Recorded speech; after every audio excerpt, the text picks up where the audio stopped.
Quelques-uns des premiers apôtres désiraient rester à Jérusalem et y édifier l'Église, oubliant le commandement du Seigneur. Ils s'établissaient simplement pour faire de Jérusalem le centre de tout et de l'Église un corps exclusif. Alors se leva au milieu d'eux un jeune homme, plein de foi et du Saint-Esprit, Actes 6:5. Son nom était Étienne. Si nous écoutons ce que dit Étienne, nous reconnaîtrons que son message a cette signification.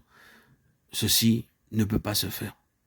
Nous avons été appelés pour les nations. Nous ne devons pas être un peuple exclusif. Nous sommes appelés à une mission universelle et ne devons pas nous établir à Jérusalem. Quelques-uns des premiers chrétiens et des premiers chefs chrétiens ne furent pas d'accord avec lui. Naturellement, le vieil Israël n'était pas d'accord avec cela. Alors, ils lapidèrent Étienne pour cette question même de la mission universelle de l'Église. Nous ne pouvons faire autrement que de poser la question: où étaient Jacques et Pierre lorsqu'Étienne fut lapidé? Ils étaient à Jérusalem, mais n'étaient pas présents. Pourquoi Étienne a-t-il été lapidé alors que Pierre et Jacques ne l'étaient pas? C'est parce qu'à ce moment-là, ils n'avaient pas pris la ligne qu'avait prise Étienne.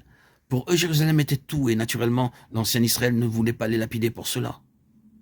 Ils étaient donc en sûreté en quelques endroits à Jérusalem. Mais Étienne fut lapidé. Comprenons-nous qu'il y a en cela une chose dont nous devons tenir compte? Que ce nouvel Israël a reçu une mission pour toutes les nations, et qu'il y a un grand prix à payer pour cela. Tout le royaume de Satan est opposé à cela. Si nous devenons simplement une petite secte locale tranquille qui accepte des compromis, tout ira bien. L'ennemi ne s'inquiétera pas si nous vivons simplement dans nos propres murs et nos portes fermées, et le monde ne nous troublera pas. Il nous laissera en paix. Mais si nous nous élevons sur ce niveau céleste pour embrasser tous les hommes en Christ, nous verrons que le monde nous est opposé et que l'ennemi lutte contre nous. Vous et moi, nous devrions comprendre cela en notre jour, comme personne ne l'a encore jamais compris. Ne voyons-nous pas ce qui arrive dans les nations?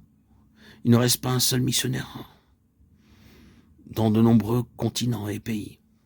Il n'est plus possible à personne d'entrer dans le pays tel que la Chine. Et cette même chose se produit dans d'autres parties du monde, en Orient, en Occident. On a essayé de chasser les missionnaires de l'Afrique pour les transformer en terre d'islam. Pourquoi cela? Le royaume de Satan ne veut pas que Jésus pénètre dans le monde, dans ces territoires particulièrement. Il y a eu littéralement des milliers de martyrs pour Jésus-Christ en Chine, en Orient, et beaucoup d'autres en Afrique et dans d'autres parties du monde. Il n'a jamais existé quelque chose de semblable auparavant. C'est une nouvelle phase des choses. Satan sait que son temps est court et qu'il doit faire tout ce qui lui est possible pour fermer les nations à Jésus-Christ. Il y a un tel prix lié à cette mission universelle. Étienne en est le grand exemple. Le dessein de Christ et de son Église, du cep et des sarments, est donc d'apporter la vie à tous les hommes, dans le monde tout entier. Je me demande si cela est réellement vrai de l'Église aujourd'hui. Ne pensons-nous pas que l'Église chrétienne elle-même soit coupable à cet égard? Elle n'apporte pas réellement la vie aux nations. Il y a beaucoup de lieux appelés une Église qui n'apportent pas la vie dans leur petite localité elle-même.